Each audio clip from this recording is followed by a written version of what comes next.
You fall asleep on your back in a locked room behind a closed door with the lights off and a blanket pulled up to your chin. It feels like the safest possible position a body could be in.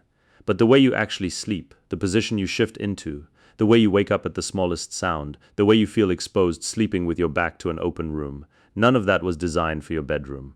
It was designed for something far stranger. It was designed for a world where sleeping meant gambling with your life. You sleep like an animal that used to be hunted, and your body has never fully let go of that. Start with the most obvious clue: light sleep. Most people assume deep, uninterrupted sleep is the healthy default, and anything less is a malfunction. But researcher Carol Worthman, who studies sleep across different cultures, found something surprising. In many traditional societies, especially those without walls, locks, or electric light, sleep is naturally fragmented. People wake several times a night, shift position, listen, then drift back off. This is not broken sleep. It is protective sleep. A fully unconscious body, for hundreds of thousands of years, was a body that could be killed without warning. Why would evolution ever allow you to fully shut off? It didn't, not completely. Even now, deep in a sleep cycle, part of your brain stays on watch. Researcher Yuka Sasaki studied this directly, placing people in unfamiliar sleep environments and measuring their brain activity. She found that one hemisphere of the brain stays measurably more alert during the first night in a new place, a phenomenon now called the first night effect. Half your brain, quite literally, refuses to fully sleep in unfamiliar territory. Your ancestors never slept in the same safe cave twice in a row. Neither, apparently, does your brain. Now think about where you feel safest sleeping. Not in the middle of an open field. Not in a room with no walls. You feel safest in a corner, back against something solid, facing the entrance.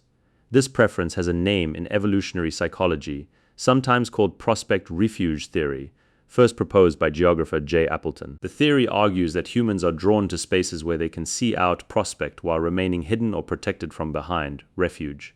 A cave mouth, a booth in the back of a restaurant, the corner seat at a party. You are not choosing these spots by accident. You are recreating the exact geometry that once meant the difference between spotting a predator first or being its next meal. Here's a strange detail that most people never question. Why do you feel unsettled sleeping with your back to an open door? It isn't superstition. For most of human history, an open entrance behind a sleeping body was the single most dangerous position imaginable. A predator or a hostile stranger could approach from behind without ever being seen.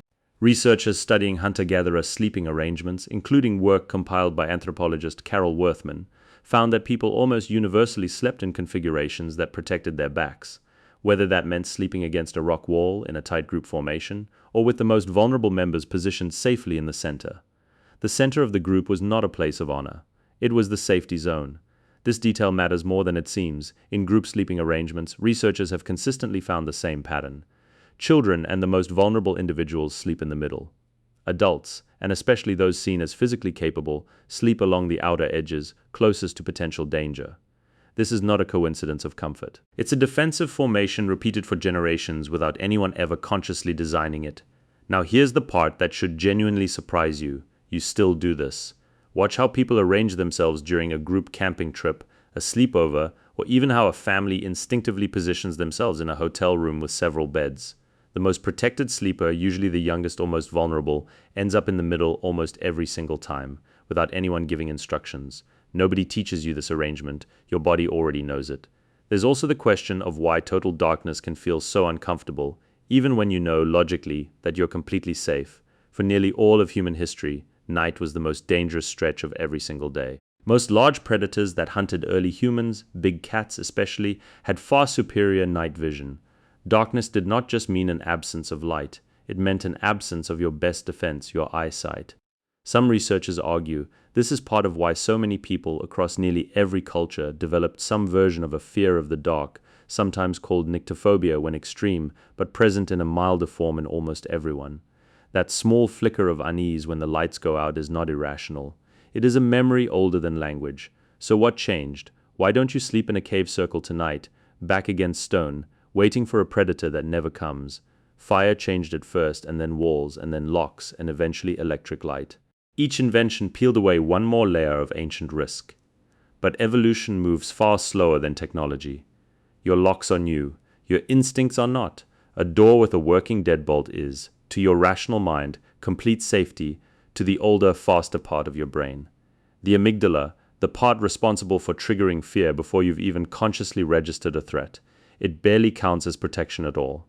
This is why a strange noise at 3 in the morning can jolt you fully awake, heart pounding, breath held, listening in total silence, even though you live in one of the safest environments a human has ever slept in. Your conscious mind knows you are fine. The rest of you isn't so sure yet. There's something oddly comforting in understanding this, though.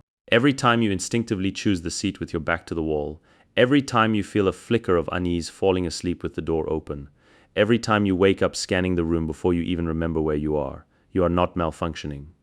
You are running one of the oldest, most tested survival systems ever built. It kept an incredibly vulnerable, clawless, fangless animal alive long enough to become you.